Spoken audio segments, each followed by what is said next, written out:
In 1919, he hit 29 home runs and was sold to the New York Yankees. A three-run home run for Buffington. The Yankees now lead by a score of 3-2. Bill Lee is now going over to a couple of the Yankees, and there they go again. Hits it to deep left. That might send the Yankees to the World Series. Varitek and A-Rod going at it. Roberts is going. Posada's throw. Roberts safe. And what can I say? Just tip my hat and call the Yankees my daddies. Welcome to Fanbase, a deep dive into the greatest rivalry in sports. Brian Shackman along with John Senecal, episode 190. John, how are you? I'm all right. I finally got sick, Brian. I tell you something. I have not been sick, I don't think, in like almost 2.5 years. Finally I got it. I don't know. I had a little get together last weekend, 2 weekends ago. My son got his confirmation. I think I might have picked it up. My older son's in college. That place is like a petri dish. He's been sick so much. So I don't know how your kids are faring in college, but Jesus, he's sick all the time now. So. Yeah, they're sick and tired of getting my phone calls. Listen, let's talk baseball. You talk about our kids. I had this incredible full circle moment. So basically the rundown of the show, I'll talk a little bit about opening day. We'll talk 10 or so games in, how we're feeling about our teams. We'll get into Vlad Guerrero and some other things as well. One of my favorite baby pictures, my daughter was born in 2006, and at the time I had a friend who worked for the Red Sox and used to get us in all the time. And there's a baby picture of my daughter in a Red Sox onesie and a Red Sox hat on the Green Monster. And it's like the best baby picture we have. And on opening day, we were able to get her tickets too. And so she came to Fenway with 3 of her friends from college, and I went with my wife, and it was just kind of a neat full circle moment. She was so excited to be there to show her friends. One was from Texas, and, to show her friends, Fenway, she feels like an insider. And as a dad, it was like a full circle moment. It was just really, really cool. Now, did you get the same picture or no? No, I couldn't get up to that friend doesn't work there anymore, and I couldn't get up to the Monster, and I couldn't dangle her. It was almost like the joke I made on our morning show on WTIC News Talk 1080, which you can stream, by the way, I was almost like the Michael Jackson baby out the window picture. And it wasn't like that, but it kind of looked like it could have been. But we did take pictures, and I'll just give you a little minute or two on the Red Sox in the home opener. Opening day is always fun. Regardless, the energy is great. It's going to be full. Although I have to tell you, I don't think it's sold out, which is fascinating to me. I can't imagine it not selling out. I think my wife and I have been to like 22, maybe 23 straight opening days, and the weather was unbelievable. It was like 65 plus and sunny. Yeah, perfect weather. And we've had snow, we've had rain, we've had moments, opening days where we were miserable, and this was like I almost got a sunburn. It was so insane. The two things I want to point out, one is an old thing that I'll bring up again, but I think ultimately I was thinking Devers would get booed. And there might have been a smattering, but it was overwhelmingly positive how he was received, which I have to tell you, I was surprised by. Now, to be honest, there's such a tiny minuscule of hardcore Boston left. So it's a different vibe in the stadium. There's just like from my childhood, there's more women, there's more kids. It's just different. It's not as edgy. It's not quite as drunk. Although I had a great story. Do you know what a shoey is? No, I don't. So a shoey, I guess, is when you chug a beer out of your shoe. You got to be drunk enough to do it, right? Yeah. So this one guy, big fat guy in center field, gets up, stands up, fills his shoe with beer and chugs it, and everyone around him goes crazy. And this is like good old school Boston stuff. And he loved it. I guess he loved the reception. So he did it a second time, and people liked it again. Like some reason this moron decides to do it a third time. I don't think the world was clamoring for it. Let's just be honest about it. But then he got kicked out. For boozing out of his shoe? He did, as far as I can tell, the only reason he got walked out of the stadium is that he stood up and chugged a beer out of his shoe 3 times. And I just think that, like, where are we in the world where that's a problem? I mean, he's an idiot. Yeah. And it's gross. but he's not hurting anybody. He's not starting any fights. If anything, he was entertaining people. You're setting a bad example for, 8-year-old Johnny. Believe me, Johnny, who's 8, has probably seen porn on the internet already. So like, that guy should be on the big screen. He should be celebrated. I just was like, if this is what we're about, then we're not about the right things. I've heard of the shoey. I've never heard of the shoey. I've heard of the 9 and 9 challenge. I think you have to do 9 hot dogs and 9 beers and 9 innings. No. But I don't know if you can do that because you got to load up in the last, because usually you stop selling beer in the 7th inning. So yeah, so he did 3 shoeys, and what did he get for his effort? He probably got an infection, and he got booted from the stadium. So that's like I was just like, what are we doing here? And he was not far enough away for it. I would have seen if he FU'd somebody or spilled it on a kid, like nothing. The guy was pristine. The other thing is, I'm past the point of complaining about concession prices. I know they're expensive and ridiculous. So like, it's stupid old man, cranky old man bull crap. So I'm not going to do that. But what I don't understand about the Red Sox, and I know there's a finite space, is that I did not get concessions at least twice because the lines were too long and I don't want to miss that much of the game. And like the lines, and then in the bleachers, nobody was selling beer. There was no one vending beer in the stands.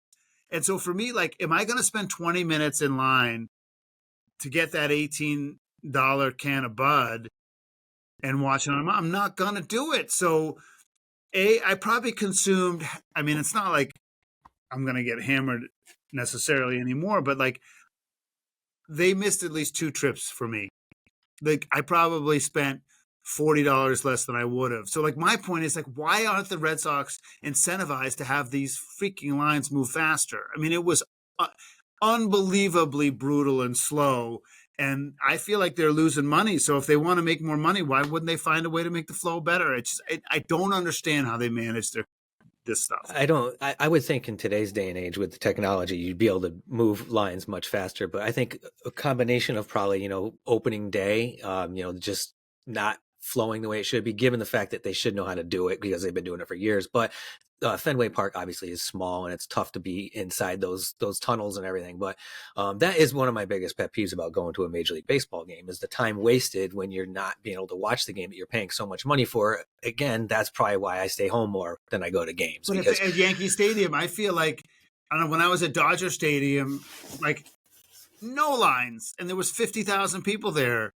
I mean, is Yankee Stadium? I figured they must have way more opportunities and spots, right? Yeah, I mean, it's more open. There are a lot more concessions in Yankee Stadium, but yes, there are lines, and it is very frustrating. I mean, I think a lot of it has to do with probably more like the tourist thing, the whole like you stand in line for 10 minutes and you get up there and you're like, oh, let me see what I want, I don't get it. I think, Major League Baseball or teams in general need to figure something out, because the fan experience is becoming super expensive and you're not going to want to waste time on concessions. And if you can't bring concessions into the park, that's where teams are making a lot of money off of concessions. So they got to have to figure it out. If they're not going to start putting people walking in the stadium and selling beer, like you said, they weren't out in the stands, guys be more digital stuff. Or, I mean, I see all these things at concerts now. You walk in, you basically walk through a detector, you walk out a detector, and it scans everything you got, and there's no money involved at all. So maybe they can start figuring something like that. Yeah, I mean, they have some of that stuff too, especially at the TD Garden. I went to the Celtics on last Sunday, and it's a totally different experience there. It's easy as all can be. Let me ask you a question about the atmosphere at Fenway, because I read an article, part of an article that Alex Bregman said it was the craziest he's ever heard it on Rafael Devers' inside the park home run that he's ever heard Fenway Park. Now, obviously, he's talking as a visiting player up until now because he's only played there as a visiting player. But he said the atmosphere there is nothing like he's ever experienced. Well, I have to tell you, to be honest, even in its best moments, and maybe that inside the park was one. I mean, we had a couple of great moments at the game I went to, and I'll talk about Wilyer Abreu in a minute. But the craziest moments don't compare to, a Patriots Marathon Monday walk-off by Big Papi, or, or a comeback in 2004, that kind of stuff. Yeah. Yeah. 2004 is just different. But, I mean, to me, everything pre-2004 in the new ownership group was electric. And there have been moments, 2013 post-marathon bombing was electric. So I still think that an average day at Fenway, when it's close to full, is better than 95% of days at every other ballpark. But it's not nearly what it was at its apex. But I will tell you, I feel like the energy is so different. And even like on opening day, which to me, opening day has the most edgy Eastern Mass holes, Bostonians, because the tourists are still in school in Iowa and they haven't made their summer trips yet. So I feel like it is some of the authentic fans are definitely there. But I mean, I comment all the time to my wife, like I want more Boston edge. I'd love to see a couple fights and stupid people. I mean, it's way too watered down and silky smooth than it used to be. But it's great for Bregman. I mean, fans even in Houston probably they just don't. I don't know. There's something about Boston that's a little bit different, but I don't think it's close to the greatest environment I've ever. Well, maybe he was just saying that to win the fans. But let me talk about Bregman real quick. You had mentioned Wilmer Abreu, and obviously you're probably going to talk about his throw from the outfield that he made, right? I mean, that was pretty impressive. But I think the more impressive thing about that game that I saw was the difference between what you get at Alex Bregman at third base and what you would get at Rafael Devers at third base. Right. In that game, there was a play right before that, a couple innings before, where it was a high chopper back to third base, and he went back on the ball, fielded it all in one throw, and threw the guy out just by a hair at first base, right? Yeah. And then you go to that play where Abreu throws a guy out, I think it was Newtbar, going from first to third from right field. And if you watch Bregman, how he comes off of third base on that play, he doesn't come off of third base. That's not an out. That's not an out. He waits for that ball at third base. That guy's safe at third. So there's just differences where I'm not going to say Devers might not have come off third base, but you just know when you got a Gold Glove caliber third baseman who is probably the best third baseman in baseball, if not second, or top three. He's a difference maker. And if you as a baseball fan haven't seen it yet, you caught it pretty quick in the first 10 games of the season. Yeah, I mean, there's two things I'd say. One is I think once you get past Devers being grumpy and fat and getting into some baseball shape or what have you, we all know it's not easy to go up to bat 4 times a game and do nothing else, especially when you're part of the reason I think he probably wants to stay in the game is that it's just better from a rhythmic standpoint. You hit better when you're playing because you're in the rhythm of the game. We know DHing is tough, but having said that, there's no doubt that the team is better with Bregman at third. No, what I want to talk about with Abreu, and I'll just say, like, on the field, pitching is going to be an issue. Defense kind of might be an issue in some spots.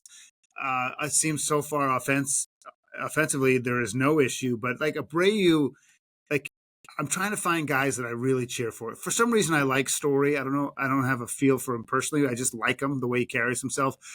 Same with Bregman. It just seems like he's a pro and he takes care of business. But Abreu is a guy who just had his child was born. He missed most of spring training, and he comes in and he absolutely tears it up. And I think there's something about with these young men when they're happy in their domestic situation. He just had a child. There's something where it gives a perspective to the world that I think sometimes brings out the best in them on the field. And I kind of feel like that's what's happening. He and Devers probably saw the same amount of balls in spring training. And he was sick most of spring training. Yeah, then he had a baby. Stomach flu or something. And then, so like, there's something about him. He's got a junkyard dog mentality on the field. Like he's a guy that I feel like I am going to increasingly like more and more. And he's the one, if anyone pops out at me early on, I just think that he's a guy I'm going to love. Yeah, well, I mean, there's reason to be excited. I mean, he's definitely off to a solid start, leading the team in hitting too, and he's an exciting player coming off of what I think he was runner up to the Rookie of the Year, right? Or he was definitely a top 3. Yeah. The Red Sox have definitely got a different vibe. They got their home run celebration Wally hat on already, so I'm going to be going to the game tonight. So we'll see how the vibe is. Tuesday night. Garrett Crochet's first home start at Fenway Park. I will be witnessing that. Hopefully the weather holds out. But so let's talk about the Yankees for a second here. All right, real quick, let's talk about the Yankees. So the Yankees and Red Sox are kind of matching up the same so far this season. They're basically, as far as ERA and team average and all that good stuff, they're right around the same. What sticks out from the Yankees, obviously, is Aaron Judge. He's off to a hot start. Paul Goldschmidt's playing well. Ben Rice is playing well. My big concern about the Yankees, again, is the starting pitching. They can't get anybody past the 5th inning. I know it's early in the season, but that's not the answer. It's not. You got to get these guys into the 7th inning. And again, the bullpen. Devin Williams now 2 rough outings. Now, granted, he just had a baby too, and he was gone. And there could be some jitters coming to a new team, but we've talked about this. Closing is not an easy business. And if you're not going to be able to do it in New York, that's not the place to start having trouble, man. So I look at it now. I think, the Yankees definitely some question marks still. Bellinger, something's going on with him. His average is down. I think his back is barking. Looks like Clark Schmidt's going to be coming back, so hopefully that will help with the rotation. But again, the rotation very, very weak in the innings. Very weak in the innings. I need to see more length. I think you're totally right. I mean, the Red Sox have some bullpen challenges too, but maybe it's just the early season stuff and just seeing, I don't know, seeing Toronto and starting the series the way they did against Boston and seeing the Red Sox against Baltimore and then St. Louis. Maybe the AL East, we always said it's such a strong division. And then last year it was like, this division sucks. Maybe it's a little bit, maybe we downgraded expectations too much for the division. Maybe it's a tiny bit better than we thought. I think it's going to be a good division. I really think the Red Sox are coming into their own. They're not going to be a surprise team anymore. And with this new Vlad contract, hopefully that maybe Toronto's going to step it up. I just don't know. Toronto just something about them. Pitching just never holds up, and the hitting fizzles out. And I don't know if this big 14-year contract with Vlad is going to be the difference maker. I really don't. Well, let's talk about that for a second. John Senecal, Brian Shackman here, episode 190 of Fanbase, a deep dive into the greatest rivalry in sports. It's a lot of money. It's a lot of years for a guy who'll probably end up DHing too. You got to overpay for Canada because of taxes. Although maybe the code will change when they're so-called the 51st state. But I don't know. They have to overpay. I mean, I don't think any of these contracts are worth it, but what do I know? No, it's obviously none of these long contracts aren't worth it. But I look at two things with this contract. I look at the age, right? He's 26 years old. So if you look at, he didn't get Soto dollars. He's comparable to Soto, I would say, although Soto's an outfielder. He's just kind of he's going to be a more one-dimensional player. Obviously, he's going to probably be a DH at the back end of this contract. He's not a superb defender, but it's the age that these Major League Baseball teams now are going to be willing to give the length. I'm not going to say the money. I'm going to say the length of the deal, because this puts him into his age 30 season. So if you're going to look at, contracts going forward, you got it's not going to be a real hyped offseason now with Vlad off the books. You're going to be looking at basically Kyle Tucker is going to be your main targeting point. He's going to be 28 in the offseason. So does he get a 14-year deal? I doubt that. I'm going to guess probably 10 years, but he's going to be looking at that same amount of money, which Vladdy averaged out about $35.7 million. Well, it looks like the owners, just to interrupt you because I want to ask you this question. It looks like the owners there's been an adjustment made to this 14, 15, year deal for 30 to 50 per annum is to do the Christian Campbell, right? And like, if you're going to pay huge money on the back end, let's try to get bargains on the front end. And I mean, the Red Sox have done a bunch of these pre-arbitration eligible deals that seem to be very, very organization friendly. Yeah, and it's a smart move for the organization. Anytime you do a deal like this, given the market, right? Because a guy like Christian Campbell, even if he becomes a mediocre player, is going to command probably $10 million a year. So if you lock him up for 8 years, $60 million, which the Red Sox just did, that's a huge bargain, right? On the back end. But then if you take a guy like Vladdy and you got him for 14 years, now all of a sudden you're paying a guy that's 35 years old, $35 million a year. It probably isn't a bad deal, given the fact that most players are probably going to be making close to that given the time. But again, one-dimensional player. So if you think about it, the Red Sox are smart. They got, Bale they just locked up last year through 2029. Ceden Rafaela they locked up through 31. And these are all kind of the same kind of contracts. 6 years, $55 million, 8 years, $50 million. And then Crochet, the big one. Yeah, even Crochet's locked up. So you think about that and you look at the Red Sox, they're smart, right? Because it benefits Crochet too, because he's older, obviously, but he'll become a free agent at the 31 or 32 age. But these guys like the Campbells, the Bales, the Rafaelas, these guys, they have lifetime security, yet then they can also go out there and if they perform and get a good contract on the back end. Well, Christian Campbell can get another contract and he could maybe get an 8-year contract on the back end, another one. But I felt a little bad for the player. I felt like even if he's average, he's worth a little more. Like the 8 years, 60, just kind of, it's like, what is this, the NHL? I mean, I thought there'd be more money on the table for him, but well, look at a player like for his family, and he took it. Look at what the Braves did with Acuna, right? Like 3 or 4 years ago, they gave him like an 8-year, $100 million contract. Now, when he came off an MVP season, everyone was like, "Oh, well, the Braves are, they're geniuses. He needs to renegotiate this contract and, blah, blah, blah." But look what happened after that. He's been out almost 3 of those 5 years of that first contract being hurt. So the Braves look like geniuses on this, right? But again, now Acuna also has stability, because if he hadn't signed that deal, what would he be looking at trying to become a free agent coming off of 3 out of 5 years injury, right? So your approach is like, find 4 or 5 year promising guys, try to lock them up longer term, and hopefully 2 or 3 work out. And if 2 or 3 don't, it's still worth it. Absolutely. If I'm the Yankees right now and I'm looking at a guy like Anthony Volpe, and I know that a guy like Gunnar Henderson probably isn't going to be available. Bobby Witt's been locked up already. There's not going to be a lot of shortstops out there. So I'm thinking to myself, why can't we go after Bobby Witt, Volpe right now, and try to give him like a Christian Campbell deal or a little bit higher than that, Yep. and buy out those years, because Volpe's going to trend to be a $20 million player if he keeps going the way he is, guaranteed. Any last thoughts on the first little leg of the season? We're about 10 games into the season. You start to get a little feel of how the teams are going to shake out. I'm very surprised that Atlanta's as bad as they are. I really am.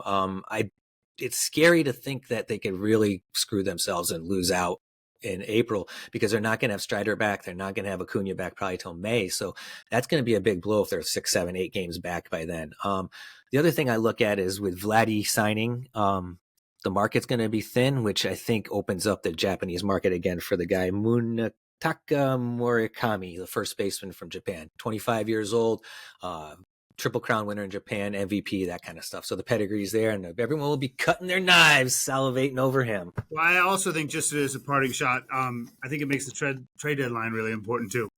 If trade deadline will be very interesting. It's going to be different if there's as thin a free agent market, and I haven't looked at it closely, as you say.